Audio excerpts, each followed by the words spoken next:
நீங்கள் சொல்கிற மாதிரி பகவந்த் கேசரி பாலையாவுடைய படம் தான் இது அப்படின்ற மாதிரி சொல்கிறாங்க. இப்போ ஒரு வினோத்தோடைய ஒரு பேட்டி கூட ட்ரெண்டிங் ஆயிருந்தது. என்னென்னா விஜய் சார் வந்து இதில் ஒரு சின்ன 2 மாற்றங்களை மட்டும் செய்ய சொன்னார். மாற்றங்கள் என்ன, அந்த கூமுட்டைகள் முட்டை அடிக்க போகிறேன்னு சொல்கிறாங்களே, அது யாராக இருந்தாலும் சரி வந்து இவங்க பொதுவாகவே இந்த சோஷியல் மீடியாவை வந்து தவறான ஒரு விஷயத்துக்கு பயன்படுத்திக்கிட்டு இருக்காங்க. எல்லாருக்கும் ஒரு காண்டு ஏற்படும், அதனுடைய வெளிப்பாடு தான் வந்து பிரேமலதா விஜயகாந்த் சொல்லிட்டாங்க, சில பேர் சொல்லாமல் இருக்காங்க, அவ்வளோதான். ஒரே மாநிலத்தில் 2 கட்சிக்கு எப்படி தேர்தல் வியூக அமைப்பாளராக இருக்க முடியும் அப்படின் பொழுது ஏடிஎம்கே தாவேகா கூட்டணி ஏறக்குறைய உறுதி அப்படின்ற மாதிரி ஒரு விஷயம் பேசிகிட்டு இருக்காங்க. ஆனால் அதை தாண்டி நீங்கள் பச்சையை குத்திக்கிட்டேன் நான், அப்புறம் இது பண்ணிக்கிட்டேன், மண்சோர் சாப்பிட்டேன் விஜய்க்காக அப்படின்ற பொழுது அதுக்காகலாம் பதவி கொடுக்க வேண்டிய இதுவும் கிடையாது. இது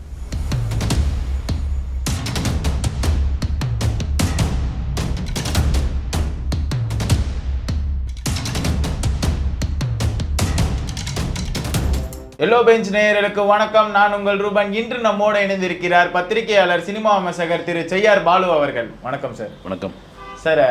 இப்போ சமீபத்தில் ட்ரெண்டிங் ஸ்டாராக இருக்கிறதுனா, சமீபத்தில் இல்லை எப்பயுமே அவர் தான். ஸோ சினிமா விஜயிலேருந்து அரசியல்வாதி விஜயா அப்படின்னு மாறி இருக்காரு. ஸோ அவரோட சினிமா பயணத்திலே வந்து கடைசி படமாக இப்போ ஜனநாயகன் அப்படின்ற ஒரு அமைப்போடு இருக்குது. ஸோ இந்த படமே வந்து பாலையா படத்தோட தழுவல்லேருந்து எடுத்த படம் அப்படின்ற மாதிரி நிறைய செய்திகள் பரவிட்டு இருக்கு. ஸோ இதை பற்றின உங்கள் பார்வை என்ன சார்? இல்லை, உண்மையிலே வந்து ஒரு நீங்கள் சொல்கிற மாதிரி வந்து ஒரு நடிகர் விஜய் இன்றைக்கி தாவேகா தலைவர் விஜயாக ஒரு அரசியல், தமிழகத்தில் ஒரு அரசியலில் ரொம்ப உற்று நோக்குகிற ஒரு அரசியல்வாதியாகவே மாறிட்டார் விஜய். அதற்கான காரணம் என்னென்னா, நீங்கள் சொல்கிற மாதிரி தான் ஒரு உச்ச நட்சத்திரம் 250 கோடியிலேருந்து 300 கோடி வரைக்கும் சம்பளம் தரத்துக்கு ரெடியாக இருக்காங்க. ஃபஸ்ட் டே ஃபஸ்ட் ஷோவுக்கு அவருடைய டிக்கெட்டை வெளி மார்க்கெட்டில் 2000 3000 வரைக்கும் வாங்கிறதுக்கு காத்திருக்கிறாங்க. அப்படியாப்பட்ட ஒரு நடிகர் அந்த உச்சத்தில் இருக்கும் பொழுதே எனக்கு சினிமா வேணாம், நான் அரசியலுக்குள்ளே போகிறேன்னு சொல்கிறதுக்கு ஒரு பெரிய தில்லு வேணும். அதே சமயத்தில் இந்த ஜனநாயகன் படம் தான் என்னுடைய கடைசி படம் அப்படின்னு சொல்லும்பொழுது அந்த படத்தின் மீது ஒட்டுமொத்தமான எதிர்பார்ப்பு உண்டாயிருக்குது. அது வந்து 2 போஸ்டர் ரிலீஸ் ஆச்சு. ஒரு போஸ்டரில் வந்து சாட்டையெல்லாம் எடுத்து எம்ஜிஆருடைய அரசியலில் தான் நான் வந்து கையில் எடுத்திருக்கிறேன், நான் ஆணையிட்டால் அப்படின்ற மாதிரியான ஒரு விஷயம் இருக்குது. அந்த கூமுட்டைகள் முட்டை அடிக்க போகிறேன்னு சொல்கிறாங்களே, அது யாராக இருந்தாலும் சரி வந்து இவங்க பொதுவாகவே இந்த சோஷியல் மீடியாவை வந்து தவறான ஒரு விஷயத்துக்கு பயன்படுத்திக்கிட்டு இருக்காங்க. சொல்கிற மாதிரி பகவந்த் கேசரி பாலையாவுடைய படம் தான் இது அப்படின்ற மாதிரி சொல்கிறாங்க. அந்த படத்தை நானும் பார்த்துருக்கேன். அதுக்கும் இந்த படம் சம்மந்தப்பட்டதுக்கும் துளி கூட, ஏன்னா கண்டிப்பாக இவருடைய 69வது படம், கடைசி படம் வினோத் இயக்குகிறார் அப்படின்னும் பொழுது இந்த படம் வந்து ஒரு எந்த மாதிரியான ஒரு அரசியலை பேச போகுதுன்னு தெரியல. பகவந்த் கேசரிக்கும் இதுக்கும் துளி கூட சம்மந்தம் இல்லைன்னு போது அதனுடைய ரீமேக்காக இருக்கவே இருக்காது என்பது என்னுடைய ஒரு 80% கணிப்பு. ஒருவேளை அப்படி இருந்ததுன்னா அதனுடைய நாட்டை எடுத்துக்கிட்டு உள்ளுக்குள்ளே ஒரு அரசியல் ஏதாவது பேசுறதுக்கான வாய்ப்பு இருக்குது. சரி, இதை பார்க்கும்போது இந்த வினோத் அவர்கள் வந்து இந்த படத்தோட அறிவிப்பு விடும் போது அப்போ ஒரு விஷயம் சொல்லியிருந்தாங்க, இது வந்து அரசியல் படமாலாம் இருக்காது அப்படின்ற மாதிரி இருக்கு. ஸோ இந்த படம் ஆரம்பிச்சதுக்கு அப்புறம் விஜய் அவர்களுக்கு வந்து அரசியலில் முழு ஈடுபாடு வந்ததுனால ஸோ இப்போ இது அரசியல் படமாக உருவந்திருக்கு அப்படின்ற மாதிரி பல செய்திகள் அடிபடுது. ஸோ இதை பற்றி உங்கள் பார்வை ஒரு அந்த படம் ஆரம்பிக்கிறதுக்கு முன்னாடி அரசியலுக்குள்ளே வந்தாச்சு. அவங்க ஒரு கண்டிப்பாக ஒரு டிஸ்கஷன் போயிருக்கும் வந்து வினோத் வந்து ஏன் தேர்ந்தெடுத்தார் அப்படின்னு. வினோத் முந்தைய படங்கள்லாம் பார்த்தீங்கன்னா சமகால விஷயங்களை பேசுறது, அதுவும் செய்தி ஊடகங்களில் பரபரப்பாக பேசப்பட்ட சம்பவங்களை வைத்து படம் பண்ணவர். அது சதுரங்க வேட்டையாக இருக்கட்டும், தீரன் அதிகாரம் ஒன்றாக இருக்கட்டும், துணிவாக இருக்கட்டும், எல்லாமே அது சம்மந்தப்பட்டதான். இது கூட ஏதோ சமகால அரசியல் இல்லது முன்னாடி நடந்த ஒரு அரசியல் ஏதோ ஒரு பிரச்சனையை வந்து மையமாக கொண்டு பேசலாம். இப்போ ஒரு வினோத்தோடைய ஒரு பேட்டி கூட ட்ரெண்டிங் ஆயிருந்தது. என்னென்னா விஜய் சார் வந்து இதில் ஒரு சின்ன 2 மாற்றங்களை மட்டும் செய்ய சொன்னார். மாற்றங்கள் என்ன, எனக்கு வந்து எல்லா ரசிகர்களும் படம் பார்க்குறவங்க அதுக்கேற்ற மாதிரி படம் பண்ணுங்கள். 2வது அரசியல் சார்ந்தோ தனிப்பட்ட முறையில் யாரையும் விமர்சனம் செய்யாத அளவுக்கு இதனுடைய கதையை வச்சுக்கங்கன்னு. இதுதான் ஆரம்பத்துலேருந்து விஜய் கடைபிடிச்சிட்டு வர ஒரு விஷயம். இது கூட நிறைய விமர்சனங்கள்லாம் இருக்குது வந்து இவர் ஏன் யாரையும் வந்து எதிர்த்தாக்குதல் பண்ண மாட்டேன்றாரு, தாக்குதல் அரசியல் ஏன் பண்ணவே மாட்டேன்றாரு, ஒரு சாஃப்டாக போய்கிட்டே இருக்காரு. ஒரு மாநாட்டுக்கு முன்ன வரைக்கும் என் தம்பின்னு சொல்லிட்டு சீமான் அடுத்த நாள் பார்த்தீங்கன்னா வந்து கூமுட்ட அரசியல் பண்ணுற நீ வந்து ஒன்று ரோட்டுக்கு அந்த பக்கம் நில்லு, இந்த பக்கம் நில்லு, ரோட்டுக்கு நடுவில் நிற்கிறன்ற போது அவரையும் விமர்சனம் பண்ணாதீங்க அப்படின்றார் வந்து. தொடர்ச்சியாக சோசியல் மீடியாவில் அவர் நிர்வாகிகளுக்கு விட்ட உத்தரவு என்னென்னா, குறிப்பாக தாவேகாவுடைய ஐடி விட்ட வாய்மொழி உத்தரவு என்னென்னா, யாரையும் தனிமனித தாக்குதல் அரசியல் விமர்சனங்கள் பண்ண வேணாம், நம்முடைய நோக்கம் வந்து 2026 எலெக்ஷனை தான் அப்படின்பது. அப்போ இது அச்சுவினோத் இந்த சொன்ன விஷயம் பார்க்கும்போது ஓகே, இது ஒரு அரசியல் சார்ந்த படமாக இருக்கும், யாரையும் அட்டாக் பண்ணுற படமாக இருக்காது அப்படின்னு. இதெல்லாம் மீறி அந்த படத்தினுடைய அப்டேட் ஒவ்வொன்றா வரும்பொழுது தான் இது எந்த மாதிரியான கதை அப்படின்னு நமக்கு தெரிய வரும். மேபி மார்ச் 15 அதனுடைய அப்டேட் வரத்தா ஒரு விஷயம் இருக்குது, பார்த்தா தெரியும். இப்போ இந்த கூமுட்டை அந்த விஷயங்கள் பற்றி சொல்லும் போது இப்போ ரீசெண்டாக சமூக வலைத்தளத்தில் அதுக்கப்புறம் வந்து ஒரு தலைப்பு செய்தியாகவே ஒரு விஷயம் வந்திருந்தது. விஜய் அவர்கள் வந்து ஒரு பக்கம் வந்து தாக்குதல் அந்த மாதிரி எதுவுமே வேண்டாம், அவங்களோட நிர்வாகி கிட்ட சொல்லியிருந்தாலும் அவர் மீது தாக்குதல் பண்ணுவதா அப்படின்ட்டு நிறைய ஆடியோ ரிலீஸ் ஆகிட்டு இருக்கு. இந்த ட்விட்டர் பக்கத்தில் வந்து ஒரு குரூப்பே சேர்ந்து ரஜினி ஃபேன்ஸ் தான் வந்து இந்த குரூப் கிரியேட் பண்ணி பேசிகிட்டு இருக்காங்க, முட்டையை அடிக்கிறதா பேசிகிட்டு இருக்காங்க. ஸோ நாமக்கல் மாவட்டத்தில் அவர் வந்து பேரணிக்கு வரும்போது அதில் முட்டையை அடிக்கிறதா அப்படின்ற மாதிரி நிறைய செய்திகள் படுது. இதை எப்படி சார் பார்க்குறீங்க? ரஜினி ஃபேன்ஸ் இதை பண்ணுவாங்களா? அப்படி இல்லை, ரஜினி ஃபேன்ஸா அது வேற யாரான்னு தெரியல. இந்த சோஷியல் மீடியாவில் முகம் தெரியாத அந்த கூமுட்டைகள், முட்டை அடிக்க போகிறேன்னு சொல்கிறாங்களே, அது யாராக இருந்தாலும் சரி வந்து இவங்க பொதுவாகவே இந்த சோஷியல் மீடியாவை வந்து தவறான ஒரு விஷயத்துக்கு பயன்படுத்திக்கிட்டு இருக்காங்க. உண்மையிலே வந்து எந்த ஹீரோவுக்கும் எந்த ஹீரோவை சார்ந்த ரசிகர்களுக்கு சண்டையே கிடையாது. அது நம்ம கண்கூடே இப்போ பார்த்தது வந்து ஒரு விஜய் மாநாட்டிற்கு அஜித் ரசிகர்கள் வைத்த பேனர், விடாமுயற்சிக்கு விஜய் ரசிகர்கள் வைத்த வாழ்த்து கட் அவுட்டு, இதெல்லாம் சேர்ந்து தான், ஒன்றுமே கிடையாதுங்க. இது யாரோ சேர்ந்து அரசியல் லாபத்துக்காக சில அந்த ஹீரோக்களை சார்ந்து இருக்கிறவங்க அவங்களுடைய பொழப்புக்காக இது பண்ணுற சின்ன சின்ன வேலை. இதெல்லாம் மீறி இன்றைக்கி சோஷியல் மீடியாவில் இப்படி பேசுகிறதுலாம் வந்து ஒரு தவறான விஷயம்.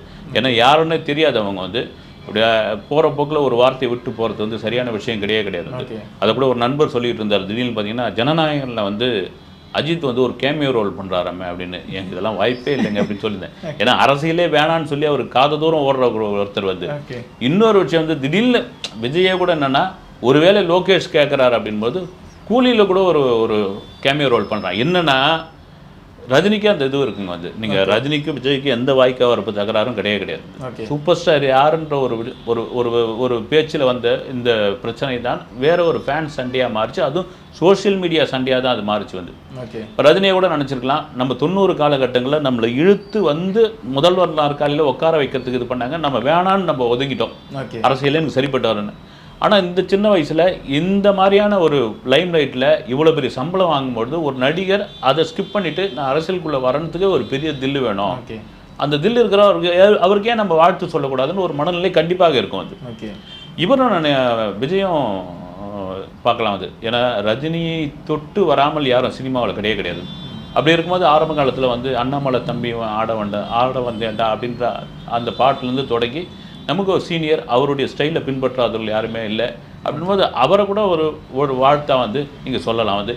இது வந்து ஒரு சின்ன ஒரு சண்டையை வந்து ஒரு சின்ன ஒரு சலசலப்பை ஒரு பெரிய விஷயமாக இந்த சோஷியல் மீடியாவில் பூதாகரமாகறாங்க. அதெல்லாம் சம்மந்தப்பட்டவர்களே பார்த்தாங்கன்னா சிரிப்பாங்க வந்து. அப்படி ஒருத்தர் மேலே ஈஸியாலாம் முட்டையெல்லாம் அடிச்சிட முடியாது. இது அப்படியே கடந்து போக வேண்டியது, அது ரொம்ப பெருசாக படுத்தக்கூடாதுன்னு என்னுடைய. இது ஒரு புறம் பார்க்கும்போது விஜயகாந்த் அவர்களால் தான் விஜய் வந்து வளர்ந்து வந்தார் அப்படின்ற மாதிரி ஒரு பேச்சாடும் போது, இப்போ பிரேமலதா விஜயகாந்த் அவர்கள் வந்து ஒரு பேட்டியில் வந்து சமீபத்தில் வந்து சொல்லியிருக்காங்க, 4 செவத்துக்குள்ளே அரசியல் பண்ணாதீங்க அப்படின்ற மாதிரி ஒரு விஷயத்த சொல்லியிருக்காங்க. இது எப்படி பார்க்குறீங்க? அவங்க சொல்லி முடிக்கும் போது கூட இதை நான் நேரடியாகவே விஜய் கிட்ட சொல்லியிருக்கேன்ப்பா அப்படின்ற மாதிரிலாம் பேசியிருக்காங்க. ஸோ இது எப்படி சார் பார்க்குறீங்க? ஆமாம், தேமுதிகனுடைய நிர்வாகி திருமண விழாவுக்கு மதுரைக்கு ஏறக்குறைய விஜய் மாதிரியே தான் அவங்க போய் இறங்கினாங்க, அந்த ஸ்டைலில் தான் போய் இறங்கினாங்க. அப்புறமா கேள்வி கேட்டாங்க, அவர் எங்கள் வீட்டு பிள்ளை அப்படின்னாங்க. ஏன்னா பக்கத்து தெரு தான் வந்து இவங்களது வந்து கண்ணம்மாள் ஸ்ட்ரீட்னா அவங்க வந்து ஸ்டேட் பேங்க் காலனி 4வது தெரு விஜயோட வீடு. விஜயகாந்தோடைய வளர்ச்சிக்கு விஜயோடைய தந்தை எஸ்ஏசி எந்த அளவுக்கு ஒரு முக்கியமானவரோ அதில் மாற்று கருத்து கிடையாது. அதை கூட இவங்க சொல்லியிருக்காங்க.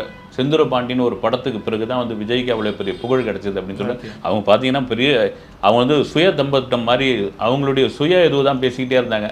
அதெல்லாம் மாரி எங்கள் வீட்டு பிள்ளைனா அப்புறம் வந்து விஜயை நான் மீட் பண்ணும்போதெல்லாம் நிறைய முறை சொன்னேன், தம்பி சினிமா வேறு அரசியல் வேதுன்னு. அது தெரியாமலாம் வந்து விஜய் வந்து உள்ள களத்துக்குள்ளே இறங்கியிருப்பார். இன்னொரு விஷயம் என்னென்னா, அவர் வந்து நாளுக்கு நாள் ரூமுக்குள்ளேயே வந்து அரசியல் பண்ணிகிட்டு இருக்காரு. மக்களை வந்து எப்போ சந்திக்க போகிறார் அப்படின்ற மாதிரி ஒரு மீடியாவை எப்போ சந்திக்க போகிறாருன்ற விஷயம் வந்து எல்லாரும் இந்த கேள்வி கேட்டுக்கிட்டு இருக்காங்க. மக்களை சந்திக்கிற ஒரு விஷயத்தை ஆரம்பிச்சிருக்கேன். இன்னொரு பக்கம் வந்து தாவேகாவுடைய வளர்ச்சி தேமுதிகவை சார்ந்த அவங்களுக்கும் கொஞ்சம் எரிச்சலை தான் உண்டாகும். எல்லா கட்சிக்கும் ஒரு எரிச்சலை உண்டாகுது. ஏமா காலகாலமாக நம்ம வந்து கட்சி நடத்திக்கிட்டு இருக்கோம், இவ்வளோ தூரம் வந்து இது பண்ணிக்கிட்டு இருக்கோம். ஒரே வருஷத்தில் பூமுன்னு ஆகுது வந்து அவர் பேசுகிற விஷயம் வந்து நேஷனல் லெவலில் பெரிய விஷயமாக மாறுது.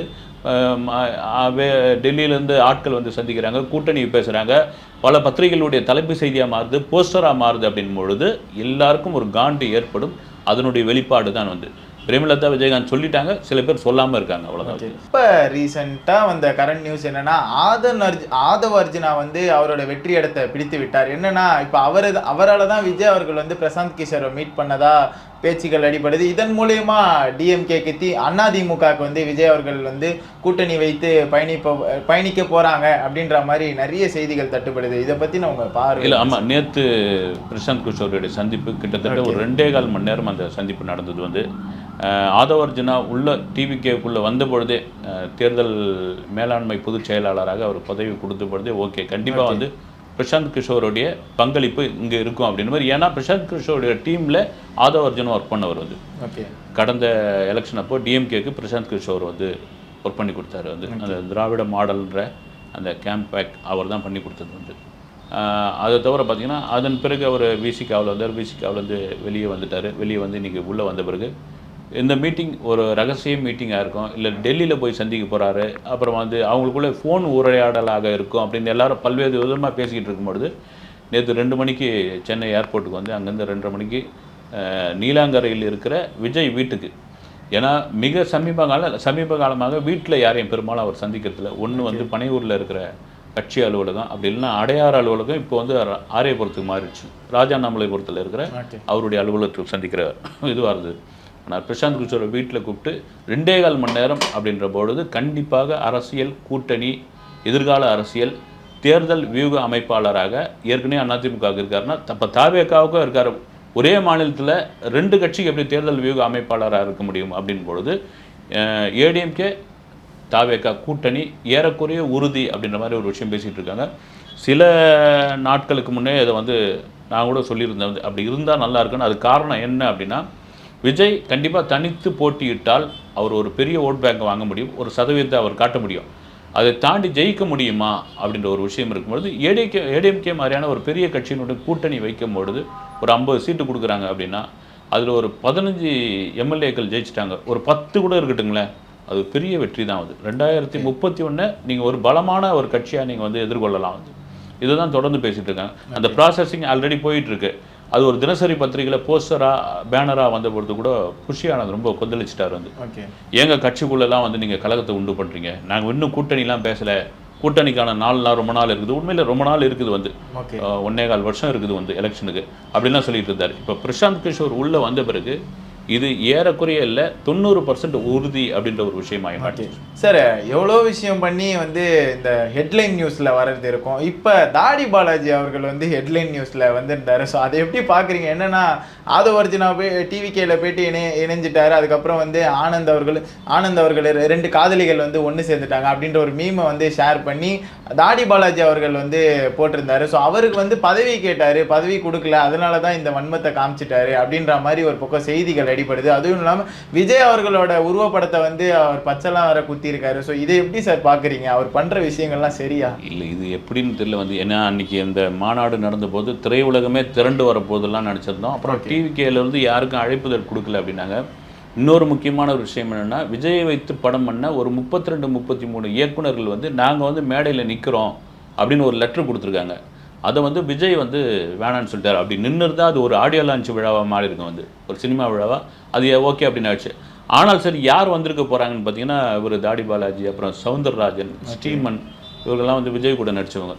இவங்க வந்து ஒரு நடிகராக தான், விஜய் கூட நடித்த ஒரு துணை நடிகர்கள் அவள் தான். ஆனால் அதை தாண்டி நீங்கள் பச்சையை குத்திக்கிட்டேன் நான், அப்புறம் இது பண்ணிக்கிட்டேன், மண்சோர் சாப்பிட்டேன் விஜய்க்காக அப்படின்ற பொழுது அதுக்காகலாம் பதவி கொடுக்க வேண்டிய இது கிடையாது. இது கட்சி. இது இதை தாண்டி இப்போ கொடுத்த அந்த மாவட்ட செயலாளர்களுக்கு கொடுத்த அந்த பதவி கூட விஜய் பேசுனது என்னென்னா, இந்த பதவிக்காக பல லட்சங்கள் கோடிகளில் பேரம் பேசினாங்க. இது வந்து சாதாரண ஒரு விஷயம் கிடையாது. இதை உங்களுக்கு நான் கொடுத்துருக்கேன், சாமானியர்களுக்கு நான் கொடுத்துருக்குறேன், ஒரு ஆட்டோ ரிக்ஷா ஓட்டுறவருக்கு, ஒரு விவசாயிக்கு இப்படி நான் கொடுத்துருக்கேன் அப்படின்னா இதனுடைய வேல்யூ என்னன்னு தெரியும், அதுக்கேற்ற மாதிரி நீங்கள் ஒர்க் பண்ணுங்க அப்படின்னு. அதனால தான் விஜயே வந்து அந்த மாவட்ட செயலாளர் நேர்காணல் நடத்துது. இதெல்லாம் ஒன்றும் இல்லை, சும்மா அந்த நேரத்தில் பரபரப்புக்கு தான். ஓகே.